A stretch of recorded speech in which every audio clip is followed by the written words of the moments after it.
I welcome you to First Thessalonians chapter 2, made into a story. And this is about Paul the Apostle and what he said in that chapter in regard to his needs being met and how he was able to achieve that.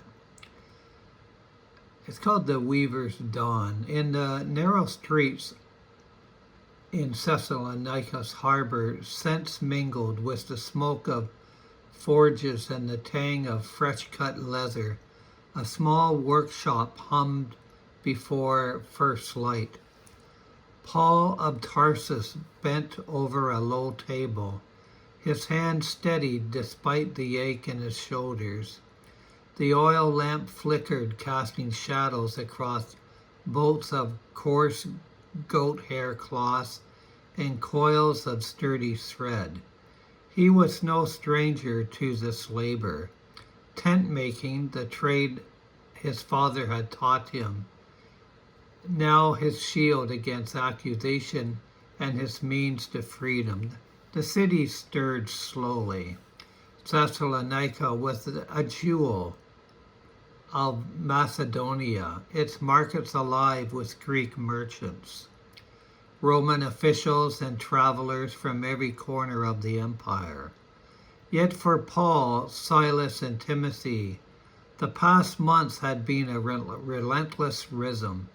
Days spent reasoning in the synagogue, nights stitching tents for merchants who needed shelter for caravans or soldiers on the march. They worked night and day, as the phrase went. Dawn found Paul threading needles by lamplight. Dusk saw him still at it, fingers calloused, back bent while the household slept.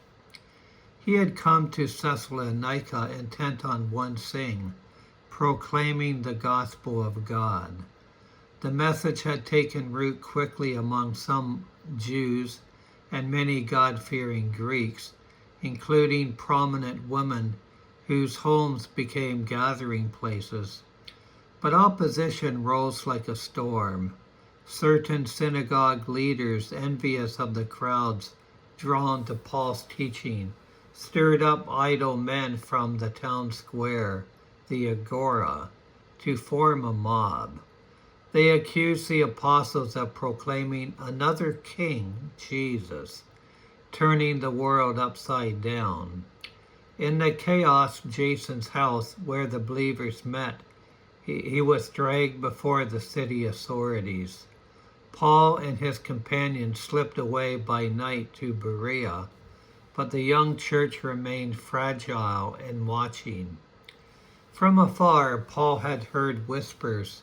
Some in Thessalonica wondered if the apostles had been charlatans, preachers who charmed their way into support, then vanished. Traveling philosophers and orators often did that, demanding fees, lodging, and meals, while offering empty words. Paul refused such a pass. "We work night and day," he would write later, "so that we might not be a burden to any of you." The words were not boast, they were defense born of love. One evening in those early days, as the sun dipped behind the Thermanic Gulf, a young convert named Dema found Paul in the workshop. Dema, a former idol maker's apprentice, had left his trade after hearing the gospel, but his family still pressed him to contribute. He watched Paul weave a theme with practice efficiency. "Teacher," Dema said quietly, "the brothers speak of your labor, that you rise before the roosters and sleep after the lamps gutters out. Why not accept what we offer? We would gladly share bread and roof." Paul set down the awl and wiped the sweat from his brow. His eyes, sharp from years of study, softened. Dema, I took your support. If I took your support, some would say I came for gain, not for Christ. The gospel must stand free, pure, without suspicion. In this city of trade and temples where every favor has a price, I want no one to doubt that what we bring is a gift, not barter. Dema nodded slowly. He had seen the philosophers in the town square, eloquent but empty, their purses heavy, while their hearers grew poor. Paul's way was different. He labored beside them, shared their exhaustion, and refused their money. When a merchant paid for a tent repaired before a storm, Paul used the earnings for simple meals, bread and olives, fish from the harbor, and whatever remained went to aid widows among the believers. The work was hard. Tents demanded strength, stretching heavy fabric over frames and sewing seams that must withstand wind and rain, cutting leather straps without waste. Paul's hands bore fresh scars from needles and shears. He prayed for the Thessalonians, for their endurance amid mockery from former friends, for their courage when family idols were quietly removed from household shrines. He prayed that his example would speak louder than words, that ministry was not lordship over others, but service beneath them. One Sabbath before trouble erupted, Paul had spoken to the gathered believers in Jason's courtyard. You remember our toil, he said with voice steady. We proclaimed God's gospel not with flattery or greed, but as men approved by God. We were gentle among you like a nursing mother. We exhorted you like a father. And we worked night and day that the word might spread without hindrance. The words lingered. When the persecution scattered some and tested others, they remembered. Dema, facing his own family scorn for refusing guild rights tied to pagan gods, recalled Paul's bent back over the loom. A widow named Lydia, who hosted meetings, sought of extra portions Paul quietly brought from his earnings.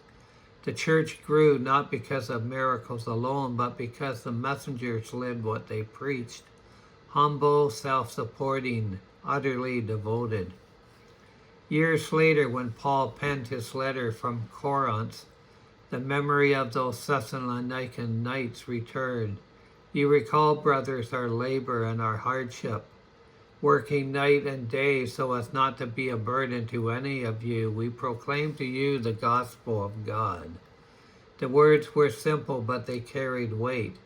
In a world where power sought profit, Paul's toil modeled something revolutionary. Integrity that refused exploitation, humility that lifted others, love that paid its own way. In Thessalonicus, bursting harbor where ships came and went under the same stars, the gospel spread because of one man, and his companions chose the harder path. They labored not for gain but for grace, and in their sweet and steadfastness, the young church found strength to stand. The end of this story. We'll go on to the next one now.